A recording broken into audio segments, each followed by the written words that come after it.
It is now time for You Think You Know Me with the Godfather, only on YouTube. Here is your host, the Godfather. Alright, put your emotions aside, put your finger where it needs to be, on your computer, leave it alone, stay where you are, lay off the soda, lay off the beer, lay off the food, and get up from your couch, because this is the Godfather speaking, and we have to do a lot of things before we can say, alright, we can do something else and go on with our days, because you're listening to this episode and the goal is to meet the 30-minute mark. So without further ado, let's get going with the Super Bowl. No, we're not going to talk about the Super Bowl right now. We got a little quick channel update.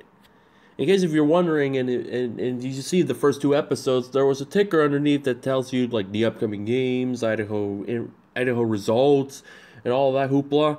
That is no longer the case. It is gone. It may be temporary. It may be permanent. And the reason why is because I felt like it is too time consuming. It takes forever. And when it comes to my video editing software, it does not want to select everything right away. It takes me like about a minute to select everything. And it takes much longer when you have to do a copy and paste for a 1 hour long episode. Which hopefully that's not going to be the case. Anyways, the PlayStation 2, I mentioned that I had a request to do Dirt to Daytona commentary. Here's a little problem. I was looking for that PS2 because thinking, okay, let me whip up Dirt to Daytona and see where my next video will take place. Well, the problem is, it's MIA. I don't know where it is. It's somewhere in the house, but it's completely cluttered and I don't even know where it is, so I cannot find it, so that might be on hold. And as far as the NR one, that 2 is going to be on hold, but I feel like that one may happen soon. Just have to tune in and find out on this channel. There's a subscription box for a reason if you insist to follow me through this entire journey. As far as NASCAR is concerned, I'm planning on doing a 2007 preview talking about each driver that will compete in the Monster Energy NASCAR Cup Series. So without further ado, let's go to the Super Bowl. In the words of Adam Sandler, Atlanta Falcons. You blew it! What happened? What just happened in probably what we consider one of the greatest Super Bowls of all time, or one of the greatest comebacks in sports history when you consider that Atlanta was pretty much on cruise control. But it comes to show you that you may have a comfortable lead, you have to seal the deal and earn it. Atlanta did not quite earn it after just New England had his number, but even Tom Brady, Julian Edelman, and others, they stepped it up to 11 while Atlanta was just completely gone. The Atlanta that was there in the first 3 quarters, it was gone in the 4th quarter and going into the overtime. And yes, there was an overtime, the first time ever in Super Bowl history. In case if you're wondering, I was rooting for Atlanta, that's why I'm emphasizing the you blew it part. And also, had it not been for that blowout, it would have been a much different mood and much different attitude and much different atmosphere, because Atlanta will win its first sports title since the Braves in the 1990s. But yeah, Atlanta just flat out blew it. Just like every one of my picks choked.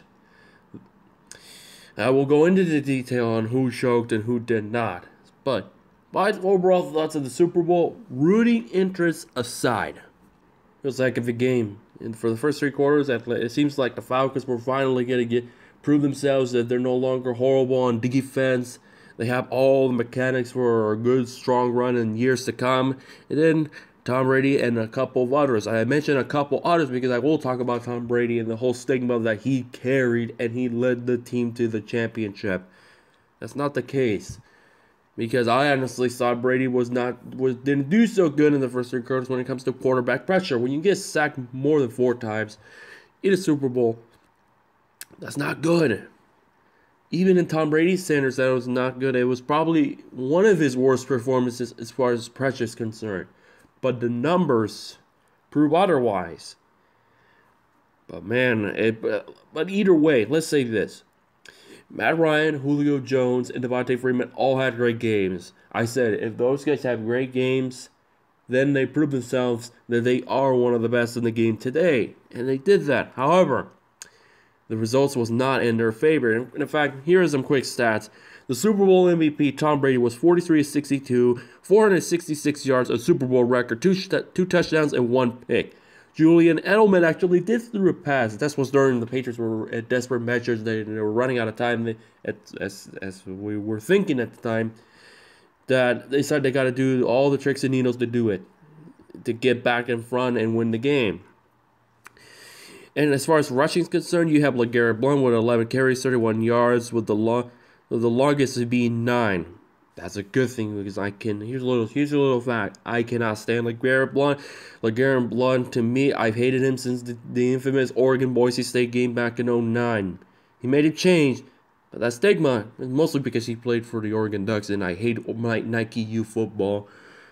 That's probably why he's still stuck with me. But the man of the hour, the guy that scored the winning touchdown, quote unquote, because many people died, that's not the case, as I'll show you in the photo otherwise. And I'm not saying that the Patriots are cheaters, they don't deserve the win and blah blah blah. They just pretty much smoked Atlanta when it counted the most. Period.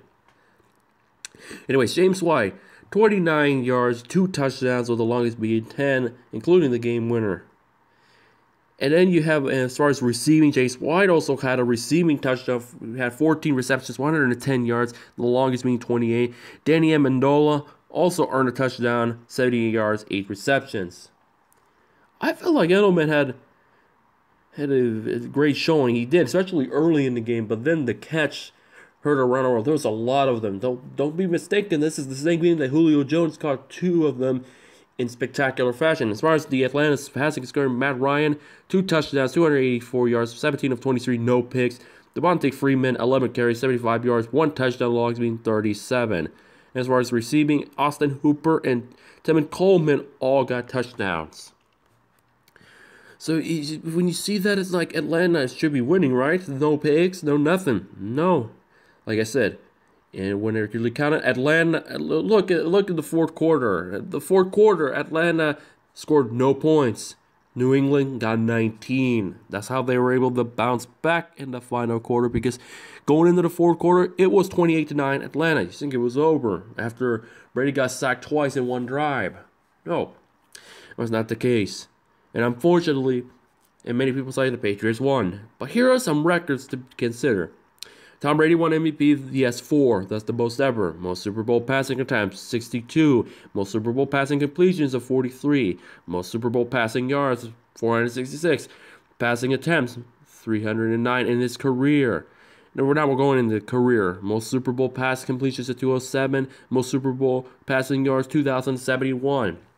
For James White, he also got some records. Most Super Bowl receptions and points in a game. James White got 20 out of the 14 receptions. Most touchdowns in Super Bowls, Tom Brady with 15 in his career. Most wins from head coach, Bill Belichick. Most wins by quarterback, Tom Brady, both with 5. Largest deficit to overcome, 25, because that was the margin going in at one point. Most first downs by a team, 37, New England. In a tie, most Super Bowl wins in a career, it is now a tie between Tom Brady and Charles Haley. But look at how many times Brady got sacked. 5. But let's not be mistaken, Matt Ryan also got sacked 5 times. So it was a rough game when it comes to pressure, especially down the stretch when it really mattered. And now, let's talk about the catch by Julian Edelman. But first, Julio Jones, I don't know how in the world he did that. Probably Julio being Julio, catching it in the slightest margin, he tiptoeing his way to a first down or a completion, no less. Doing some Michael Jackson moves out there. It's like, let's not forget he did those before the Edelman catch.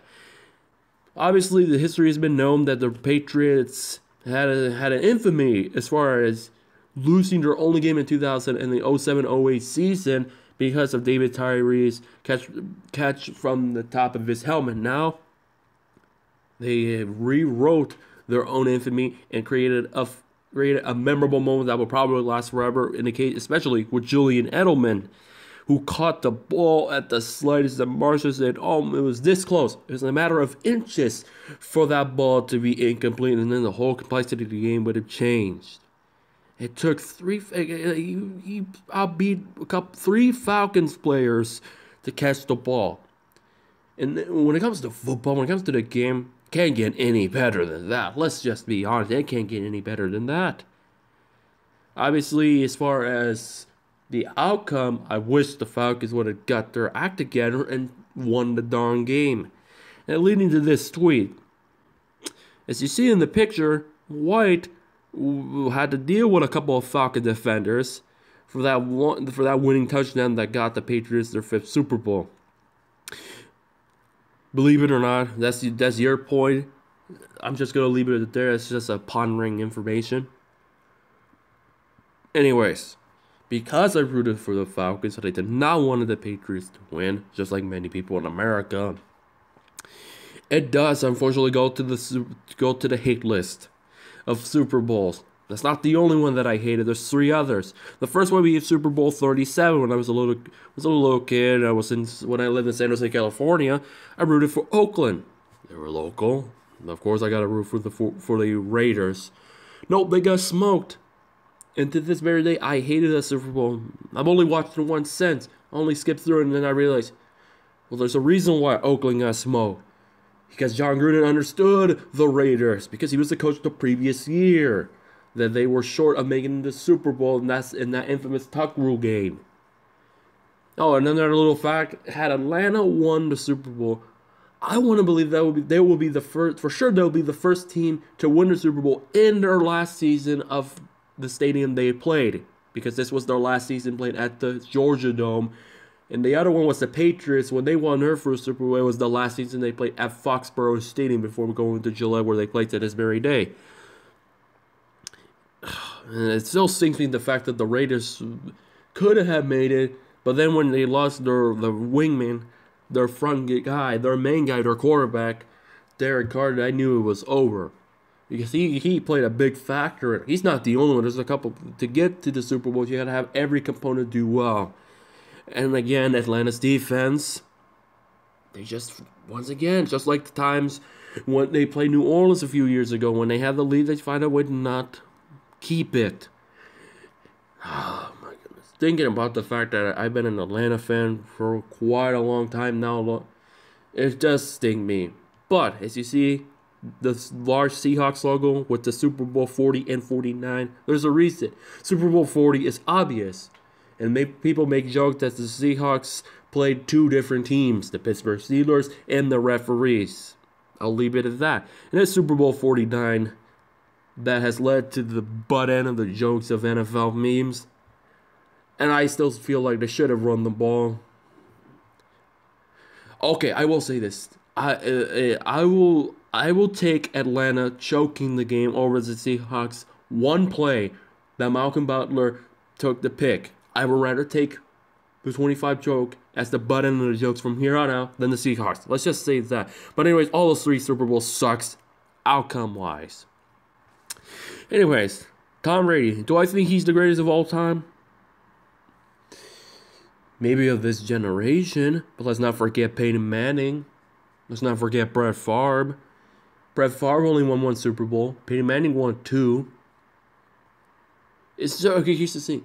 Rings are one thing. But you gotta understand, I mentioned Julian Edelman and first off. And also I mentioned James White. Those 2 guys had a big factor, in my opinion, of helping Brady get that drive, get that comeback in that Super Bowl performance that they had at the end. It's not just Tom Brady. It's just not.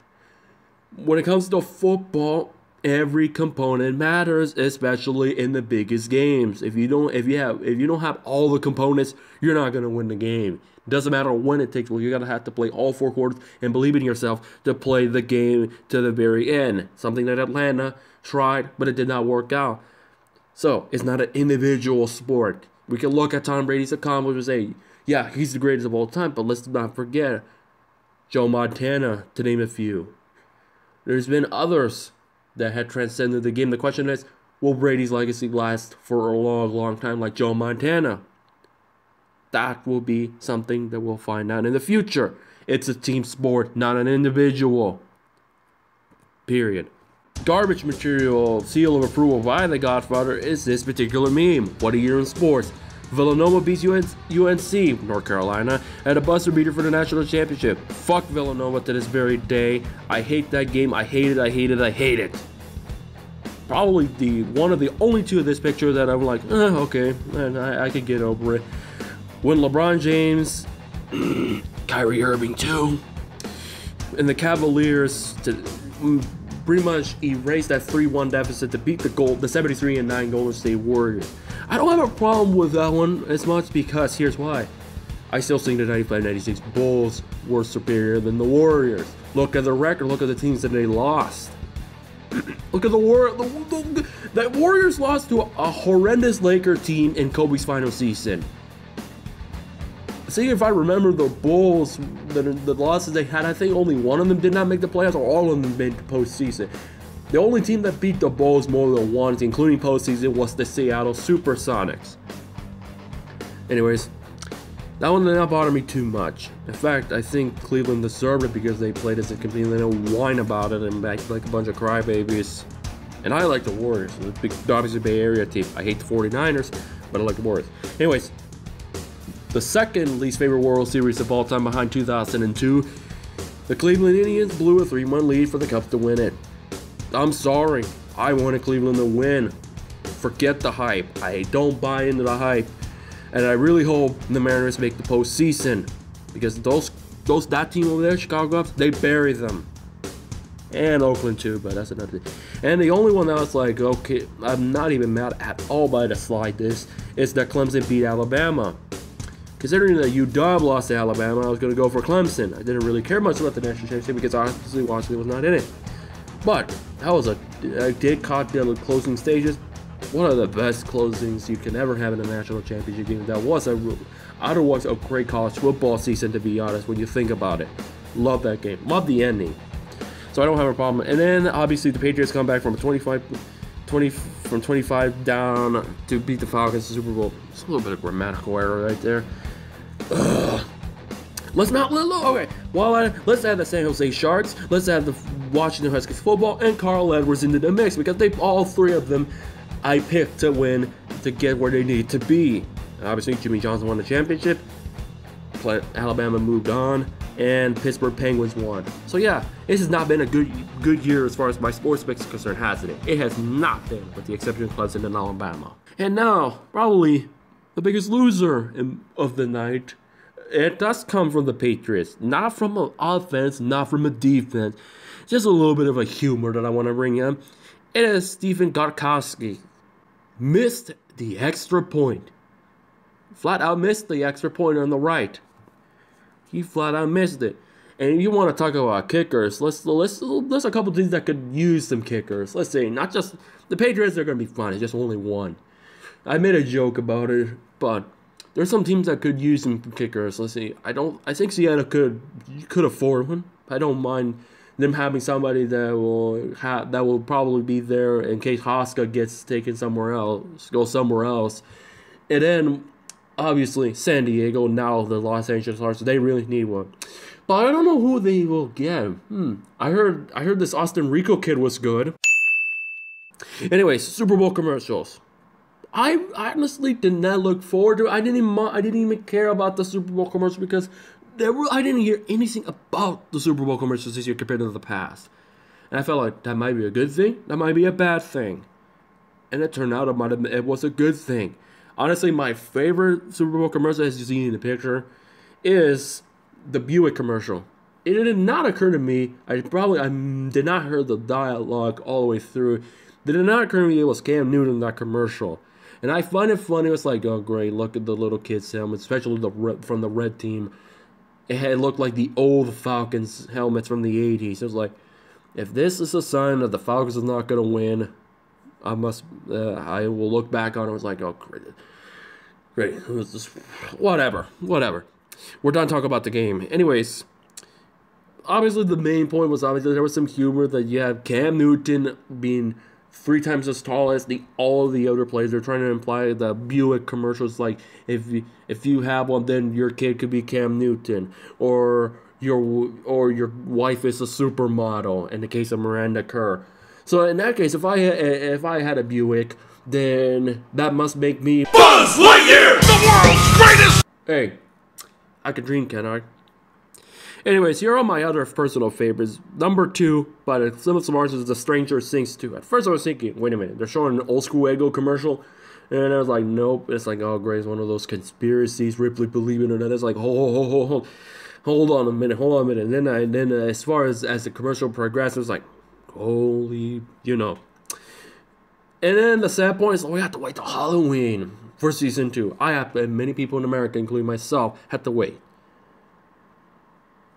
I can see why. I think that show will be perfect. I think that's creative genius right there. Whoever worked in the PR or the advertising department to think about putting in Halloween rather than in the summer, good thinking. But you're going to get me hyped for a long, long time. Number 3, the Terry Bradshaw type commercial. I actually enjoyed him. They could use some teriyaki Bradshaw.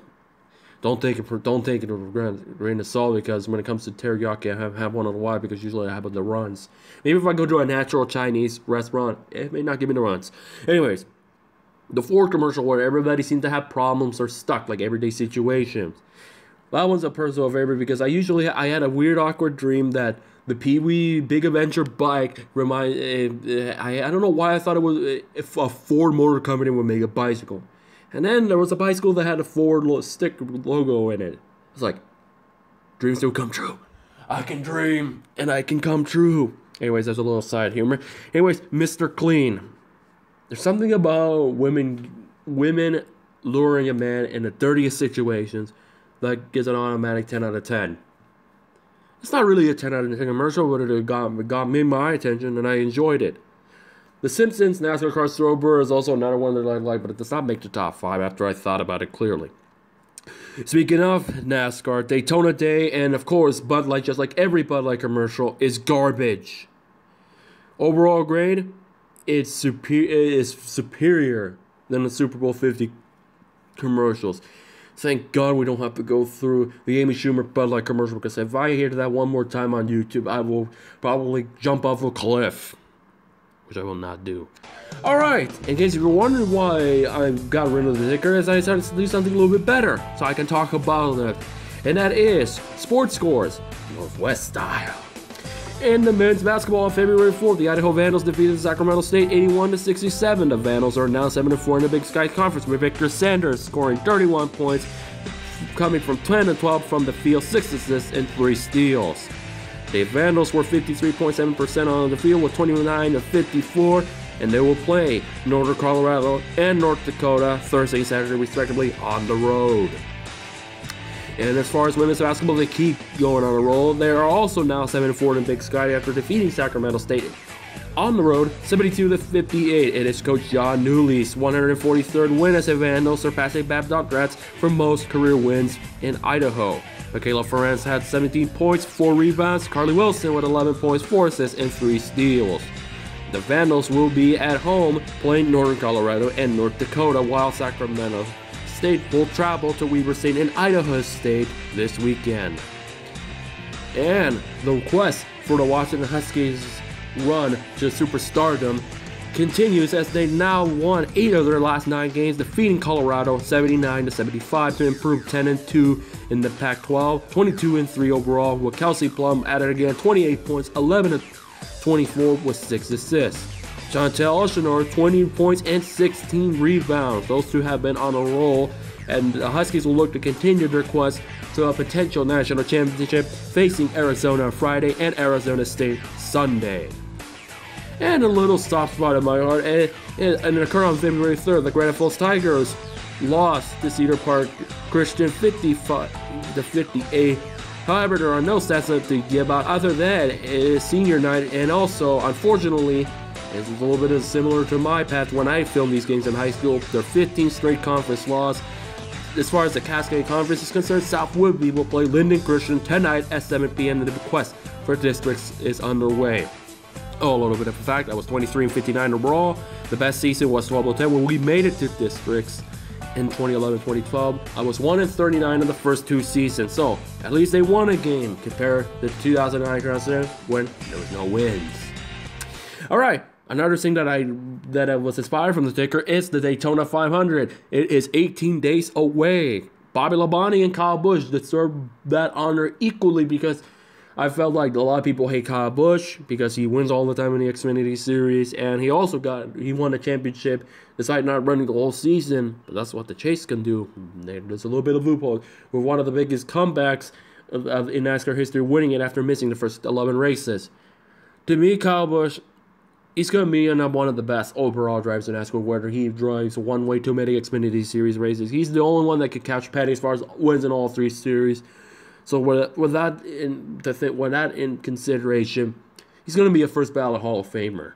Bobby Labonte, 2000 Winston Cup champion, a Busch Series champion. He just needs that one full-time truck season, which I don't think is going to happen now, to be the first man to win in all 3 series. I think he had a shot a couple of years ago when the time race, but quick driver, beautiful paint scheme, one of the best, one of the strongest consistent drivers in history when he was in his prime.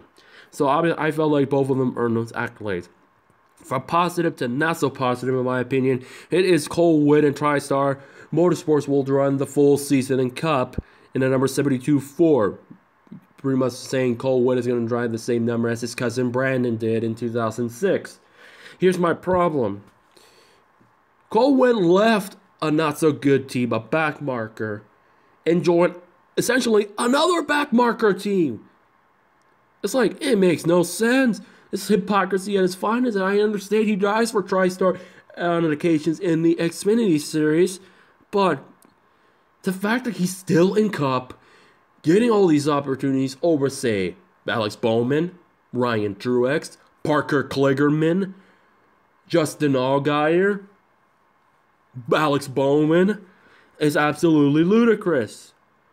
Look at poor Alex Bowman. He's only going to drive the Advanced Auto Parts Clash, and that's it.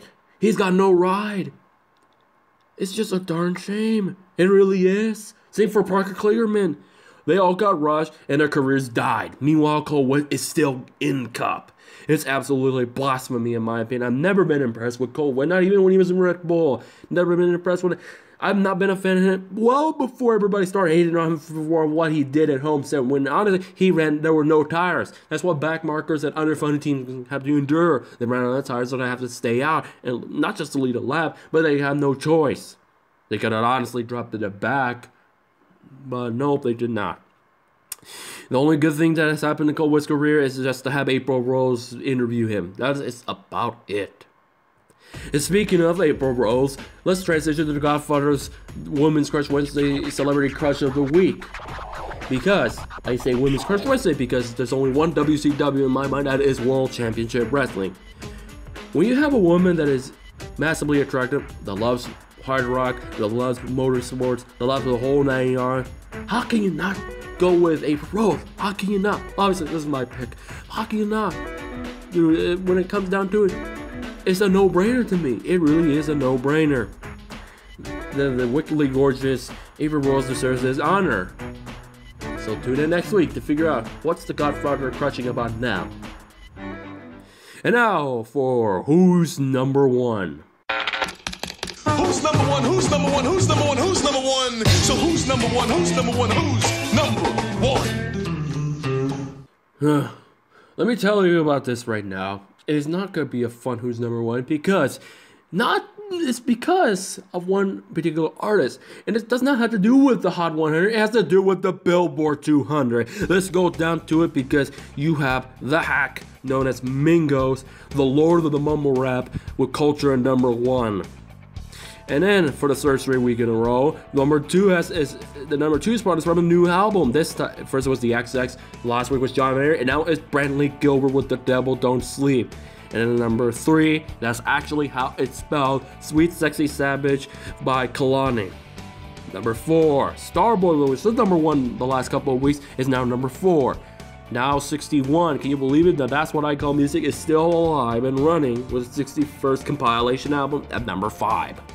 La La Land is at number 6, 24K Magic at number 7, Trains, A Girl, A Bottle, A Boat. That's actually how it's pronounced, A Girl, A Bottle, A Boat, rather than A Girl, A Bottle, and A Boat. Not the biggest Train fan, especially Hey Soul Sister is one of the most overrated songs of the 2000s. I prefer the Jupiter song from 01. That's just my opinion. Post Malone, Stoney at number 9, and then Moana, it rounds out the top 10. Views is out of the top 10 probably for the first time in I don't know how long. Anyways, as I mentioned last week, the numbers in green, it means it went up. The ones in red, it went down. And the ones in yellow stayed where they are. So at number 10 is Scars Through You Beautiful by Alicia Cara. Black Beatles drops to number 9. Fake Love moves up to number 8. Starboard goes up at number 7. Don't Wanna Know with Maroon 5 featuring Kendrick Lamar now number 6. Closer, thank goodness, is starting to drop, is at number 5. Bad Things stays where it is at number 4. I still don't think it's the best NGK song out there. I Don't Want to Live Forever, probably the contender to be number 1 next week, with Sane featuring Taylor Swift. And if it becomes number 1, I will have to oblige myself to review it. Bad Boucher drops to number 2. Garbage, Shape of You, whatever, it's at number 1. I do have a music review. Not really a music review, I wanted to review the halftime show. And as I mentioned on my Facebook page, you should know me with the Godfather, I said, if things go well with nothing involving politics, or so I think, I will review it as it is. And I decided to split in 3 categories: performance, presentation, and the song selections. And boy, let me tell you something about Lady Gaga. It took me back to the to the 8th grade, and mostly in high school, because all of her records was essentially the ones that made her famous. The ones that made her famous before the Tony Bennett's and the Not So Great Applause album. I only listened to it once, except for Applause, but it does not help me. This does not ignore. I cannot ignore the fact that Lady Gaga is. I mentioned this even when it was during high school. That Lady Gaga was one of the better female artists out there. I think what really helped her is doing the stuff with Tony Bennett and doing different styles of music, because it shows how diverse she can be. And with that, performance-wise, how it was conducted, it gets a pass. It gets an 8 out of 10. And the presentation, obviously, you had Lady Gaga pulling her best Shawn Michaels, best Sting, not SpongeBob. I did not thought of SpongeBob. I thought of Shawn Michaels, WrestleMania 12. Oh, no, look at that. Oh, what a ride, Shawn Michaels. My best Vince McMahon on commentary impression. And then, obviously, Sting from the rafters at United Center, correct me, Chicago Bulls fans, in Chicago where the Bulls play, when it was hot and new at the time. Anyways, the presentation was not too flashy, not too fancy, not over the top, but I honestly think it worked just fine, but it was a little bit too simplistic to what I'm used to, so probably it gets the lowest grade, but I still like the simplicity of it, to be quite honest. Then the song selections, I liked all of them. I can kind of do away with Bad Romance. I can do away with the telephone song.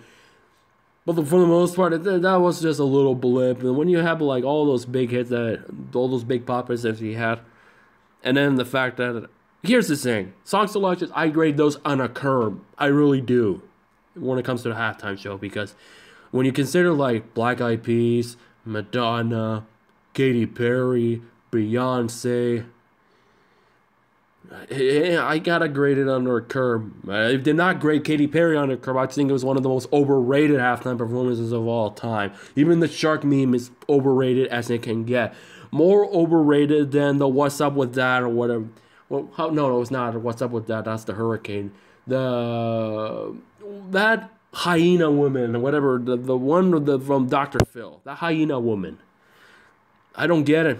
She sounds like a freaking hyena. I can understand Momo rapping more than her. That's not being funny. Anyway, I honestly say it's gonna stand the test of time. Also with the memes, they try to find the best thing to be creative and unique with their memes. That it's gonna be one of the better halftime shows in a long time. I think it's probably the best one since probably Bruno Mars. And when it comes to halftime shows, there have not been some good ones since the Rock Face, when you have your Princess, your Bruce Springsteens, your Tom Petty's, your Who's, you had all those guys, and then when you went back to the pop transition, it was just not good after not good after not good, with the exception of Bruno Mars. Coldplay disappointed me because they had all those acts to overshadow them. But my overall comment is that she's talented. In my opinion, more talented than I can probably listen to a Gaga song much longer than a Beyonce song. You give me 5 songs of Gaga and 5 songs of Beyonce, the best ones, I probably would pick Gaga over Beyonce. Depends on which ones are out there. Anyways, it gets an 8 out of 10 performance-wise. 7 out of 10 presentation, 9 out of 10 sound selections. Probably on the 9 out of 10 is a little bit under the curve, by the way. I did enjoy it overall. I know we went over 30 minutes, but mostly we talked about the Super Bowl during that time. Let's go to the Godfather's playlist of the week. The first one that comes on the mind is The Game. Motorhead. Triple H. It was from the WWF Volume 4. It was also on the Hammer album from 02. And there's a reason why it says 01 because it came out in 01. That's the first time Triple H used it. And music video aside, there's 2 different music videos from Pumps and a Pump by MC Hammer.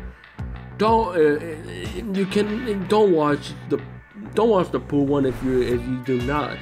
Guys, I know there's beautiful women in the video, but MC Hammer in the Speedo, no, that does just not cut it. It does not cut it for me. It just does not.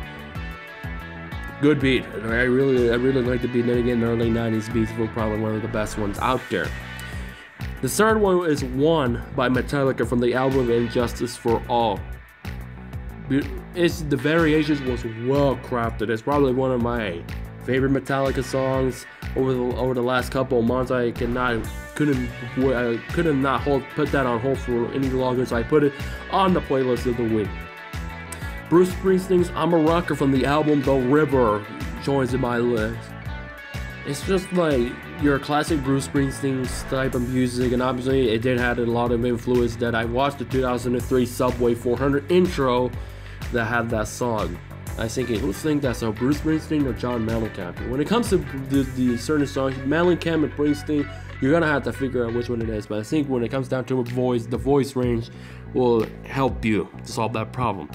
And no, in case if you're wondering, that's not a photo that just randomly plays on Dylan Francis's mouth. That's actually how it appears. Looks like crap, but hey, I'm not involved in the art department as far as albums. I can dig certain EDM music, and a lot of them I cannot dig. Especially Don't Let Me Down. It's a pile of hot garbage. Yeah, that's how it's actually called. Brook, I Need Your Lovin'. When I need something different, this came up to mind. I don't know why. I was starting saying, okay, oh, I've not heard Dylan Francis in a while. Let's play that one. And then it just came into my mind. And yes, another Doors song makes the list. It is Break On Through to the Other Side. Probably a great way to start your band. A good way to start your band. It's one of the best debut openings from an artist out there. Right around with the XX and Modern Times, or even Dr. Dre's intro. It's a good way to introduce the Doc, and as far as a solo artist. And honestly, and obviously, the Super Bowl halftime show, I had to include a Lady Gaga song. Probably one of my more favorite ones is The Edge of Glory. When you have the whole package of intense, raw emotion, it can't get any better. And that's why, honestly, I grade these under a curve. I do have a bit of a soft spot for Gaga because she's one of the only ones I feel like she has it. Obviously, there's sometimes when you have it, you gotta go through road bumps to get where you are. I like all types of music, but when you have a song from this decade that's actually really good, I will put it on this list. And then, no, it's not a typo either. It's not me being lazy. And those who will listen to music long enough, these next two are the same song by 2 different artists. I put 9 Inch Nails and Johnny Cash's Hurt in this list because both of them, when it comes to emotion grabbing, lyrically well written, and also to boot a brilliant and beautiful cover, which does not happen very often. You gotta put the original and the cover on this list. Why not? Just why not? And then to round out this playlist, it is Missing by the XX, another raw emotion, gun-wrenching song. One of the many XX songs that I can actually listen to and go by with the lyrics. I may talk about the song Missing Sunday on its 3 points with the Godfather. But yeah, that is my playlist. Alright, that is enough. That is enough, Godfather. I'm sick of you talking about this music, this hot garbage. I am sick of it. Don't move out of the way. It's my turn. It's time to shoot through the breeze because I'm done hearing you talk about this adolescent crap. Alright, this is my show right now. This is Straight Shoot with Stefan Montana. It's time to talk about a few things right now. First off, back in my day at La Jolla High, I would play for high school football at 99, trying to impress the one and only Elena Perry. And then the football players told me, there's no photo shoot today. There's no photo shoot today. I was like, oh, all right, whatever. I gotta do my studies anyways and figure out and hang out with Ben. But then Ben didn't tell me about anything about it at all. And then it did not occur to me that nobody told Ben either to show up, and he is the star kicker in the state of Georgia. And yes, this was before I lived in San Diego, but there was a school called La Jolla High where I'm from. And then when I found out they took the school photo of me, I was so livid. I was so angry. I was so pissed off that they wanted to shove me away. Then I felt like, all right, I could see those assholes not wanting me to belong in this damn football team. So it took a few weeks before I finally quit. When those bums do not respect me, they don't deserve me then. I don't know why Ben Harrington so for that long, but anyways, enough of that celebrity worshipping. If there's one thing I cannot stand, it is celebrity worshipping. When you people talk about Beyoncé being pregnant left and right is the greatest thing out there, how about you go into bed and do something about it to have your own baby? How about do that? Celebrity worshipping is just getting worse. They praise the Donald, they praise Beyonce, they praise Gaga, they praise Tom Brady, LeBron. It's annoying. I'm sick of it. Top 40 music needs to go down the drain. Let me tell you something about Don't Let Me Down. It's one of the worst songs I've ever heard. It's hot pile of garbage, and it's worse than Kenny G. I hate Kenny G. I hate jazz music. I hate everything that it stands for. I hate the fact that Ben tells me that I will sing it one day. If I listen to the Songbird, I never listened to Songbird. Even when I finally met Elena after all these years, I did not play Kenny G. Did not occur to me to play Kenny G. It occurred to me to stay with Elena Perry more than anything else before she died on July 12, 2012. And worst thing of all, I hate slobs. I hate people when they lie just to trigger my feelings and ruin the path of my life.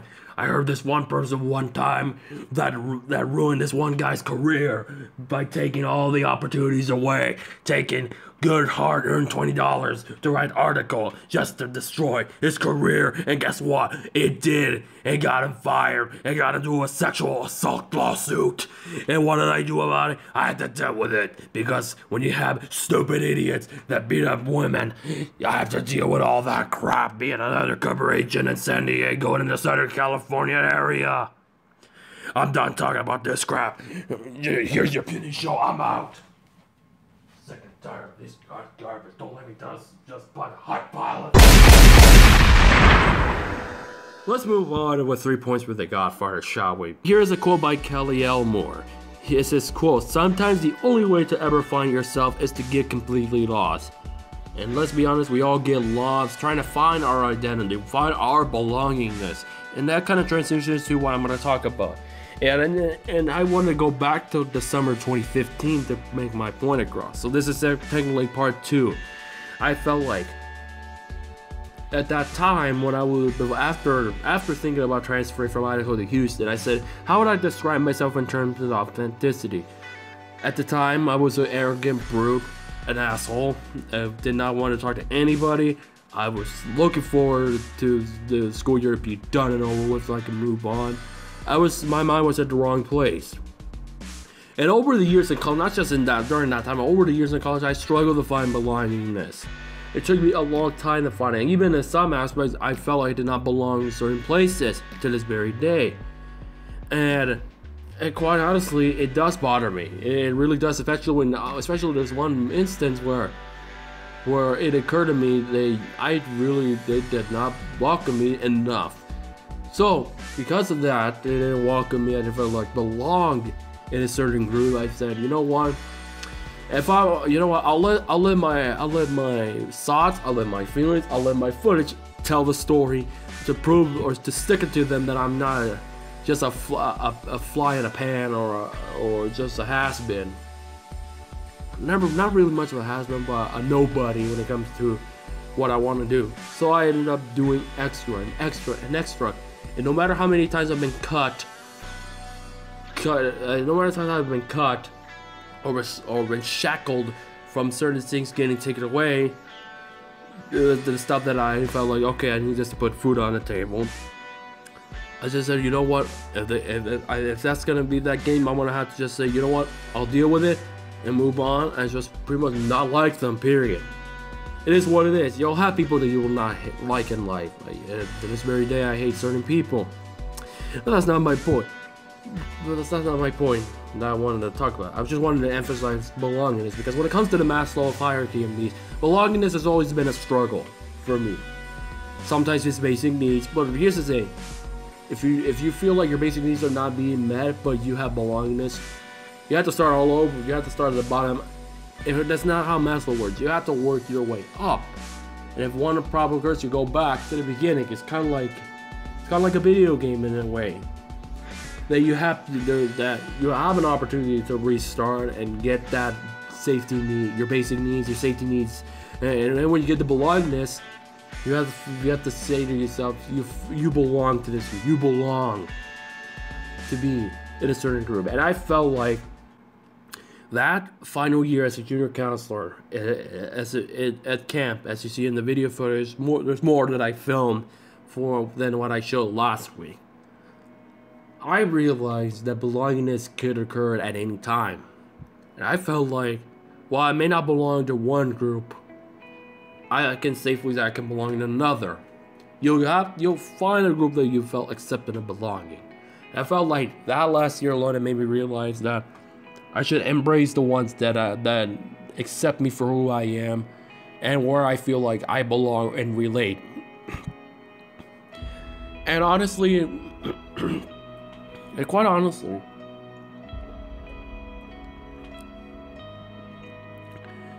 I took that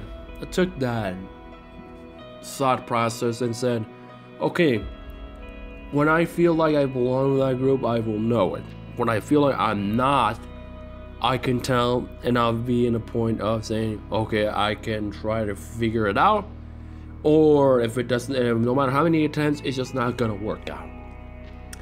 This case in point, the radio station at KUI. There's been some moments I felt like I didn't quite belong, but then again, I realized the stuff that I do makes it worthwhile. The stuff that I put the time and effort in is all worth it. And then at the end of the day, when I'm on the air, KUI is my belonging zone, where I feel like I belong to be where I am. I belong to have a show and all that stuff. And there was often times when I in my quote-unquote journalistic career that I let, like I mentioned, I let the writing, I let the thoughts, I let the feeling, I let the filming allow me to say, okay, I belong here, I belong here, I belong here. Had I not had said that or thought about it, the results would suffer. Whether it suffered or not, I let myself say, I'll let my work tell me that I belong there. And if I let my work dictate whether or not I belong, I think it's going to help me or detriment me. And honestly, it helped me. As far as the people's concerned, it was the detriment. But I couldn't discuss more about it in another time.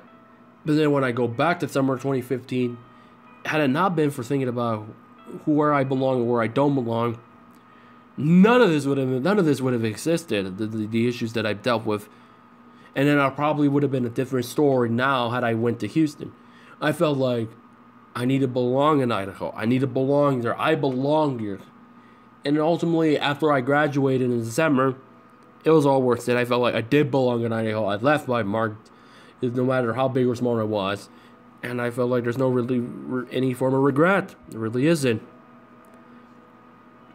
So, in a closing thought, I want you to think about the groups that you feel belong and why do you belong there. It is just because of your own will or what you do that makes you belong? Then have at it. Be happy about it. Embrace it. Number 2, thank the people who has helped you find your true identity. I feel like my fellow junior counselors did help me find my true identity. And also during that time when I was alone before camp, I had to say to myself, what is my true identity? That's why in my first bullet point said, how would I describe myself? I pretty much flat out said how I felt. I was not authentic. Do you feel authentic? If not, think about no. Well, when you finally feel authentic again, think about the people that help you become that, or realize that you are authentic. And then lastly, if anything else, just spend time on your own to find yourself. That's kind of what I did.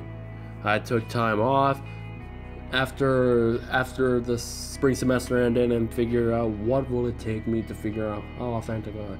And it took a while, but then when I was at camp, it all changed, and I realized what I do, what I'm passionate about, is what makes me authentic. And it honestly does not hurt if you do some searching, to be honest. It really doesn't. Alright, we're near the end. It's going to be actually short, even though I passed well over half an hour as always. Hopefully. I feel like this coming weekend don't have much to say. So, it's going to be short next week. But don't guarantee on it, because when I talk, I get going. Anyways, here is the Hey-O of the week. Hey-O!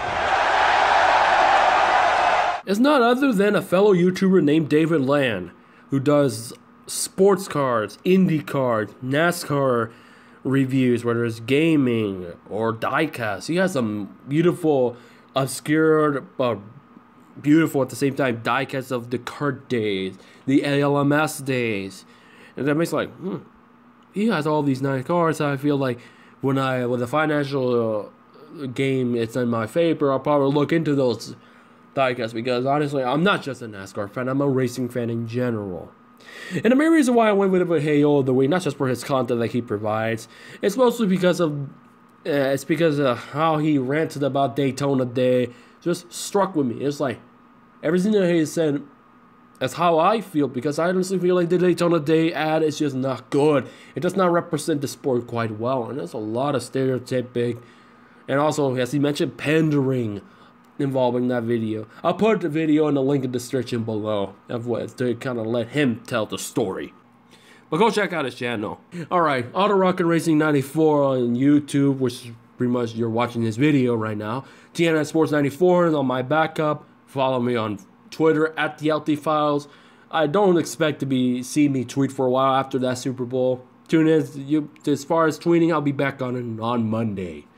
And as far as Instagram, Luis_TNN Sports. And without further ado, make sure you tune in to each Wednesdays for another Using It Only with the Godfather. It may occur in the morning, may occur in the afternoon, or may occur at night. You never know. Depends how long the rendering process takes. I'll let that tell the story. So, without further ado, until we meet again, this has been Using It Only with the Godfather. Hope you enjoyed this latest episode, and have a safe rest of your week.